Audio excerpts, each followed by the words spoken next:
All right, so it's 9:53 on a Wednesday morning. We have Marcus Ray in studio. It's just great to have you, my man. Great to have you as always. And I want to give you the opportunity now to talk about the defense because I think you are spot on in your analysis saying that Michigan was going to play or wanted to play to their defense in this game, and it wound up not serving them well because David Cobb was the best guy on the football field on Saturday. Yeah, he was the best guy on the field, and Michigan's defensive line and their front seven got manhandled. And I kept saying, slow down on all this praise versus the run. Oh, they only give up 80 yards. We stopped the run.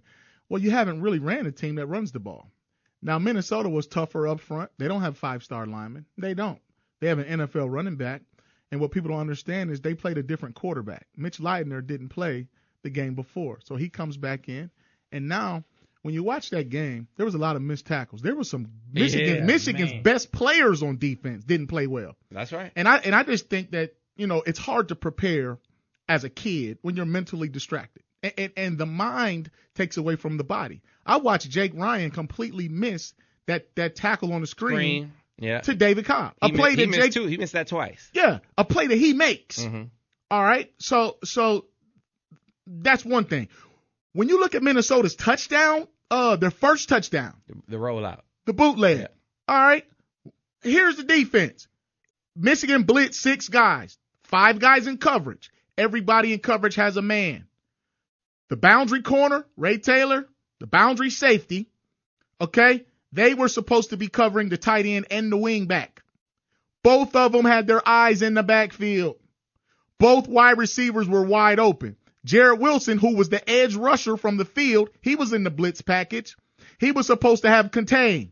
And he went after the running back. And the rule for that is counter, boot, reverse. When you're the edge rusher, you play the counter first. If it's not a counter, meaning a run back at you, then you go upfield at the quarterback's upfield shoulder. That's your reverse technique. So when you got 3 guys in the same defense, secondary making the play, now I got to start the question what they're being coached to do because their eyes were bad. That was bad eye placement.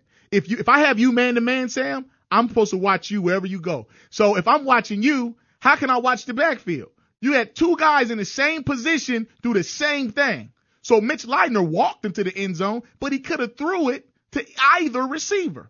So that's something too that woke my eyes up like, wait a minute, this team defensively is out of sync. Well, you had another bust on that 3rd and 5 when they were in the play action where the tight end was wide open. They got mixed up in coverage on the motion, and you had Countess and I think it was it James Ross on that side? I can't remember who it was. They both went at the same guy, tight end wide open for about a 25-yard gain. You had some busts. That was a Big bust. Time. That was a bust. The tight end thing was a bust. The very first run play was a bust by Willie Henry at the line slant. I don't know what call he got, but his was different. But Marcus, on plays like that, I call that player and coaching. I call that as a player. Yeah. That's a player not having his assignment. That's a coach not getting that assignment drilled in.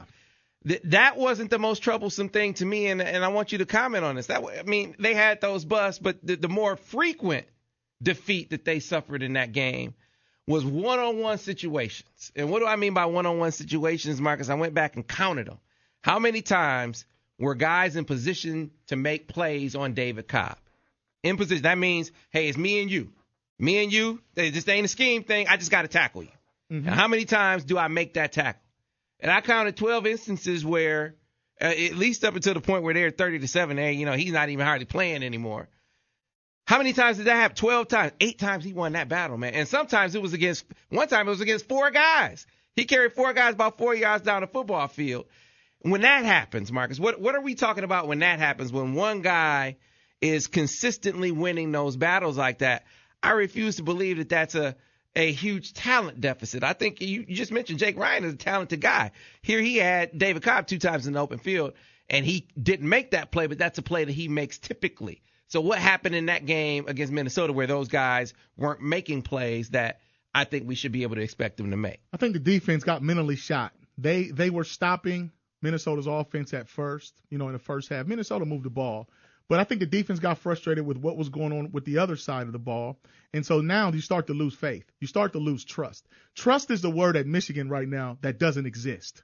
Okay, in administration, with players, with your teammates. If you can't play for the guy next to you, or at least trust that the guy next to you is going to do their job. So when you're a defensive back and you're looking to do somebody else's job, you don't trust the other guys on the field because you want to stop the run, but you got to cover the pass. When you got guys missing tackles, first of all, to me, David Cobb was the best football player out there, and if you played him again, he would do you like that again if your mind is blew out. So Michigan fell apart mentally, which leads to physical malfunction and debacles because now you're going to lose technique. You're going to forget what you were coached to do. You're going to forget what you've been doing your whole life or the previously 4 games. Now you're going to start missing tackles, looking in the backfield, getting beat, not keeping contained. Get out of your gap as a defensive lineman, as a linebacker. Now you start guessing. When your mind is gone as a player, you can't function properly physically. You're not the same guy. That's why they say this game is played from the neck up. So my advice is don't look where you fail. Look where you slipped. That's what Michigan needs to do as an organization, as a defense. Go back, watch the tape, show these kids, listen, this game is mental. You were coached to do this, this, and this. And just, I know we got to get ready to go. I just don't want to see Devin Gardner on Saturday try to do too much because he's lost the trust of his teammates. I don't want to see him go and just forget everybody mode. Now he's back in and I'm going to do my own thing because now he'll get back to all the turnovers. So and it's a road game and I just want to see Michigan play better. But lastly, I'll leave you with this before we go. The tip of the iceberg is only 10% of the whole. Okay? The other 90% is underwater. So before you can get to the bottom of an issue, you got to dig deep. But the deeper you go, the colder it gets. And my man Brady, I stand by you. I think you got done dirty. It was a raw deal. And the real OGs, the real Michigan people, we riding with you. We know you got dealt a bad hand, period. I think that was very well stated. Very well stated. And I said the same thing. I think you got a guy that got hung out to dry. Not to say that he doesn't have any blame, but boy, not the amount that he's getting right now. But hey, that's the way the cookie crumbles.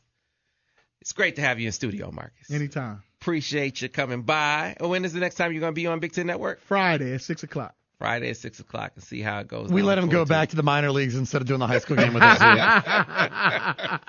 Man, when are they going to put you back on a game, man? Man, it's all contract based. And what I'm noticing when there's conference games, only 2 or 3 may only be on BTN. Uh-huh. So they're going to give them to the guys, I guess, that's been there the longest. Yeah, at the beginning of the season, there's 14. It could be 14 games in a week. So the Big Ten Network gets 8 of them. And you only get a home game on BTN, so you might not get. And in most of those weeks, you get 14 home games because of the non-conference slate. Right, gotcha. All right, good stuff.